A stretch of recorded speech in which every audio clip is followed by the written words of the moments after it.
मराठी हिंदी तनाजे में बड़ी खबर है। एमएनएस कारकुनान हिरासत में लिए गए हैं। मुंबई के मीरा रोड पर एहतजाज कर रहे थे एमएनएस कारकुनान और इसी बीच उनको हिरासत में ले लिया गया है। इस पूरे मामले को लेकर एक तरफ महाराष्ट्र की राजनीति चरम पर है तो दूसरी तरफ इसको लेकर जो है लगातार रिएक्शंस भी सामने आ रहे हैं और इसी कड़ी में इस बड़ी कार्रवाई को अंजाम दिया गया है। मुंबई के मीरा रोड पर एहतजाज कर रहे थे एमएनएस के कारकुनान जिनको हिरासत में ले लिया गया है।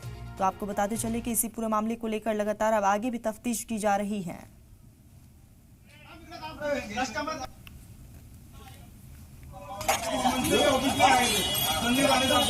हमको मालूम है कभी गमन नहीं हुआ। आज आपने क्या बोला? बोला आपको मैंने आपको क्या बोला? आप इधर भी बोल रहे मेरे को